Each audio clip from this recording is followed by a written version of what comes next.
Chalk up your cue stick and rack up those balls. Now get ready, get set, break! The balls scatter and the match is on. It's the Data East Pool Tournament Finals and you're behind the 8-ball. It'll take a steady hand and a sharp eye to hustle your way to the top. Challenge your opponents to the ultimate game of skill. But you've got to stay cool. It's a green felt jungle out there.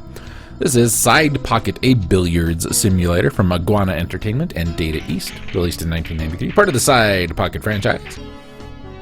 And we haven't looked at a game like this in a little while, have we? Not at all. Originally released in the arcades in 1986, it was ported over to the NES and Game Boy with an enhanced remake for the Genesis and SNES and Game Gear. There are 2 sequels as well as the arcade spin-off series titled Pocket Gal. G-Mode currently owns the intellectual property and the rights to the Side Pocket series and licenses these games globally. The enhanced version, as opposed to the original versions, completely different contents compared to the original, with revamped graphics, new smooth jazz soundtrack, new sound effects, and photorealistic background scenes during gameplay. The main game modes remain identical to the original, with several alliteration on the Pocket Game mode. The mode now features 5 levels represented by cities: LA, San Francisco, Las Vegas, New York, and Atlantic City. Start with 8 lives. In addition, a new trick shot mode is featured in which you can try one of 19 trick shot levels, each with increasing difficulty.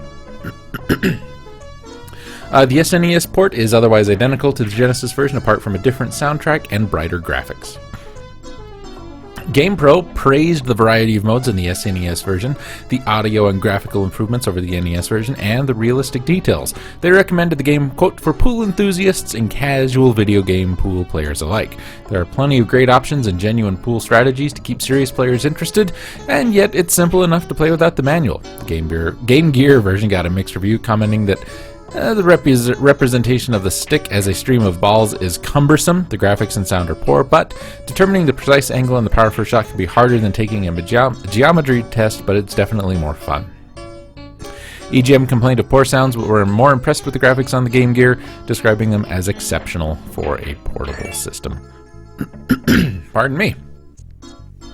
So, yeah, it's a billiards or pool simulator. What can I tell you? It's all right. It's all right. The Genesis and SNES versions with their photorealistic representations, those characters are homages to The Color of Money, where we have some characters bearing resemblance to Vincent and Eddie, Tom Cruise and Paul Newman from the film. Just thought I'd throw that in there. Yeah, it's fine. I mean, Data East is pretty good at this stuff. It's not as goofy as like Minnesota Fats was, but it's not particularly great. There are more, I think, fun games that you could play, but like Lunar Pool is a lot of fun, but is much more than just a straight-up billiards game like this is. It looks good, plays good, sounds good, it's good.